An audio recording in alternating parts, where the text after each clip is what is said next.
अब एक अच्छी खबर जो पाकिस्तान को मिली और इकोनॉमी वाइज भी इसको खुशाइंद कहा जा रहा है। सेठ साहब, पीआईए जो अब पाबंदी से आज़ाद हो गई है फॉर यूके रूट्स, इब्तदाई तौर पर तो एक ही रूट पर चलाया जाएगा, लेकिन बाद में फ़ज़ाई ऑपरेशन जो 5 साल बाद बहाल होने जा रहा है अगले माह से, कितना खुशाइंद इसे आप समझते हैं? स्पेशली प्राइवेटाइजेशन के पॉइंट ऑफ व्यू से भी बताइएगा।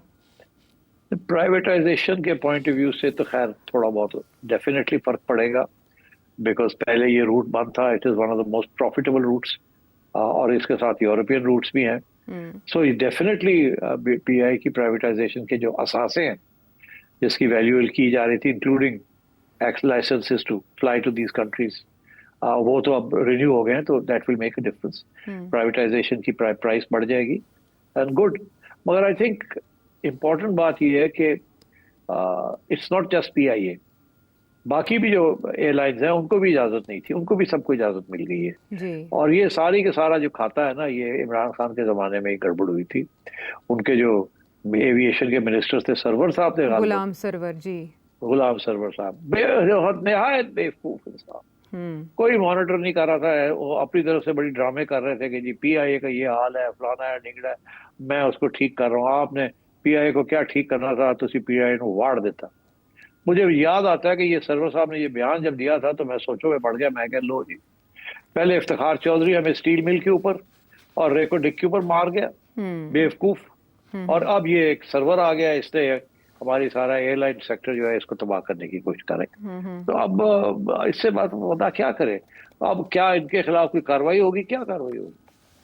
कर गया जो करना था, एक बयान ही होता है ना जिसके साथ सारा कुछ उलट जाता है।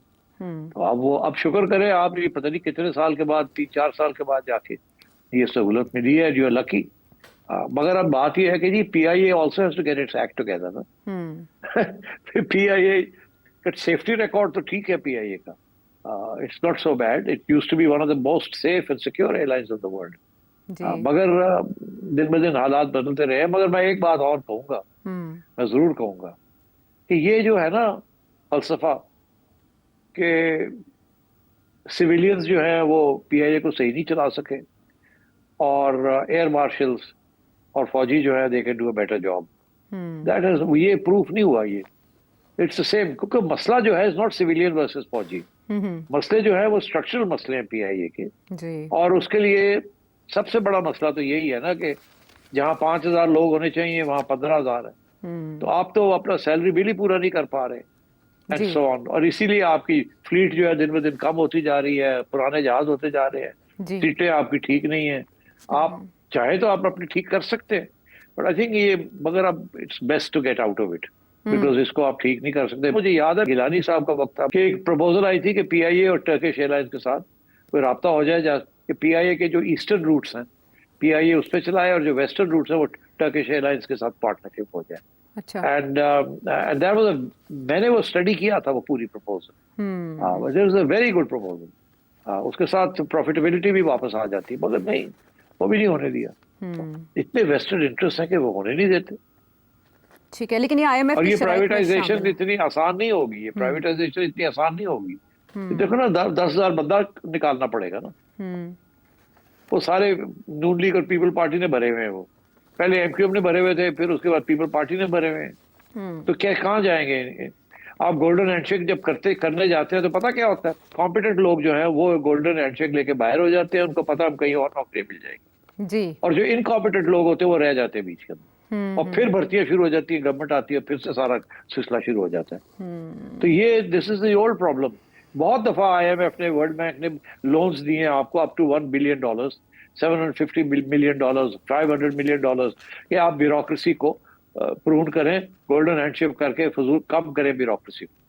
कोई नहीं होती, पैसे भी आ जाते हैं, खर्च भी हो जाते हैं, होता कुछ नहीं। तो पीआईए का भी वही खाता है। ये सारी privatisation of state owned enterprises का यही प्रॉब्लम। अभी तो एक पूरा खाता पड़ा हुआ है स्टेट ओन्ड एंटरप्राइजेस, एसओईज जिसे कहते हैं आप जी, जो कि नियरली 1 ट्रिलियन रुपीस की उनकी लॉसेस हैं, जो कि बर्दाश्त किया जा रहा है। उधर तो सोचते नहीं है कि उनको बंद कर दिया जाए या प्राइवेटाइज कर दिया जाए। नो, तो ये सब ड्रामे हैं, कोई नहीं। No government is focused on these issues, unfortunately.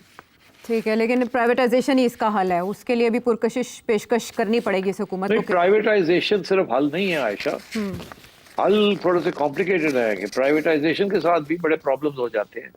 But you have to have very creative solutions कि अगर प्राइवेटाइजेशन भी होती है they have to be safeguards to protect the public interest. Yes. ये पब्लिक सेक्टर एंटरप्राइजेस क्यों बनाई गई थी कि पब्लिक को बचाने के लिए, उनके लिए अच्छी सहूलतें हों, सस्ती हों। जब आप प्राइवेटाइजेशन की तरफ जाते हैं तो हर चीज महंगी हो जाती है।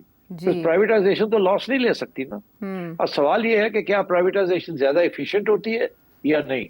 फ्रांस के अंदर ब्यूरोक्रेसी बड़ी एफिशिएंट है, ठीक है। वेस्टर्न कंट्रीज के अंदर ब्यूरोक्रेसी एफिशिएंट है, ईस्टर्न कंट्रीज के अंदर bureaucracy is not efficient, totally corrupt. अब इंडिया में भी प्राइवेटाइज किया गया एयरलाइंस को, तो क्या रिजल्ट निकला?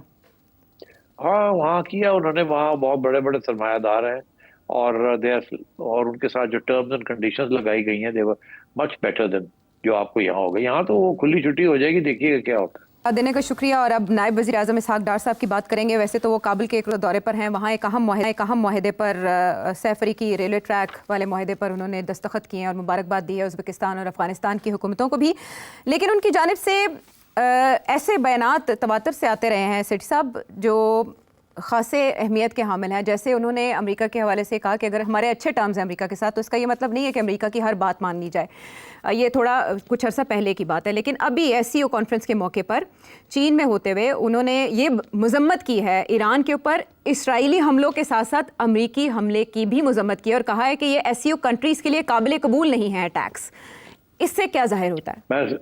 देखिए, it's a fantastic statement because इस वक्त एक तासुर है कि अमेरिका जो है उसको हम नाराज नहीं कर सकते और अमेरिका का और भी दबाव है बहुत सारा।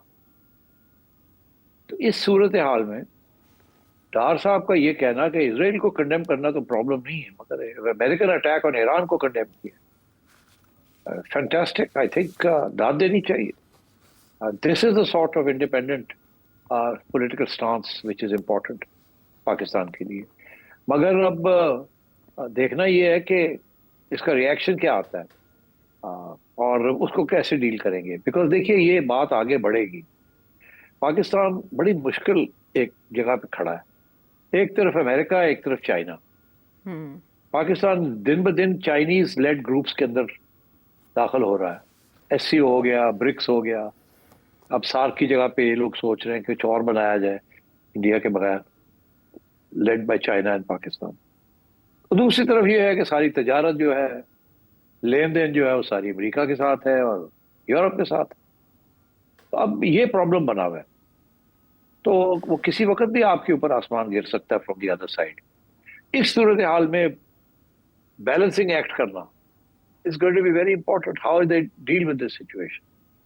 और मैं समझता हूँ डार साहब ने ये बड़ी हिम्मत के साथ ये जो बयान आया कंडेम किया और बड़ी प्रिंसिपल्ड पोजीशन है ये। मैं उम्मीद रखता हूँ कि इसी किस्म की इंडिपेंडेंट पोजीशंस पाकिस्तान लेगा। ऑल्दो आई नो बहुत मुश्किल हो जाएगा गोइंग फॉरवर्ड, किस तरीके से जगल करना है आपने, क्योंकि डोंट फॉरगेट अमेरिका के साथ सऊदी अरेबिया भी खड़ा है, UAE भी खड़ा है, कुवैत भी खड़ा है, बहरीन भी खड़ा है। ये सारे वो ममालिक हैं जिनसे आप उधार भी लेते हैं, आप डिपॉजिट्स भी लेते हैं, आप आगे पीछे भी होते हैं। तो इट्स डिफिकल्ट सिचुएशन। बहुत किस्म की क्लेवर फॉरेन पॉलिसी मैनिपुलेशंस और डिविएशंस करनी पड़ेगी। But I think this was a great statement और मैं दाद देता हूँ डार साहब। ये भी एक पॉलिसी का हिस्सा ही हो सकती है कि जब आप अमेरिका में हों और अमेरिकी हुकाम के साथ राब्ते में हों, ऐसे में आपके जो नायब वज़ीर आज़म है वो चाइना में होते हुए एक ऐसा बयान जारी कर दें जो अमेरिका का मुखालिफ है। ये भी पॉलिसी को बैलेंस रखने की कोशिश हो सकती है सेठी साहब? हो सकती है, बिल्कुल हो सकती है। मगर बात यह है कि आप चाइना आपसे नाराज नहीं होता जब आप अमेरिका के साथ जाके बात कुछ करते हैं, और अमेरिका नाराज हो जाता है जब आप चाइना के और करीब होते हैं या अमेरिका को डायरेक्ट कंडेम करते हैं। क्योंकि देखिए ना, अमेरिकन पॉलिसीज को तो कंडेम किया जा सकता है ना, चाइना की तो कोई ऐसी पॉलिसी है ही नहीं जिसको आप कंडेम कर सकते। चाइना तो इंडिविजिबल सिक्योरिटी की बात करता है, चाइना तो ट्रेड की बात करता है, चाइना तो कोई साम्राज्य पावर ही नहीं है। चाइना तो अपने सारे बॉर्डर इश्यूज को सॉल्व करना चाहता है। चाइना तो अपना मिलिट्री पावर कहीं भी प्रोजेक्ट नहीं करता और चाइना आपके मिलिट्री पावर को सपोर्ट करता है। तो I think as I said, Donald Trump के अगर जो एजेंडे हैं, अगर आप फिट ना आए उसके अंदर, तो ये बंदा किसी वक्त भी फ्लिप कर सकता है। इस वक्त इंडिया को बड़ी तकलीफ हो रही है डोनाल्ड ट्रंप के बयान से, मगर कल को हमारे खिलाफ भी ये हो सकता है। किसी स्टेज के ऊपर ये कुछ ना कोई गड़बड़ कर सकता है आपके साथ। So one has to be very careful. ठीक है।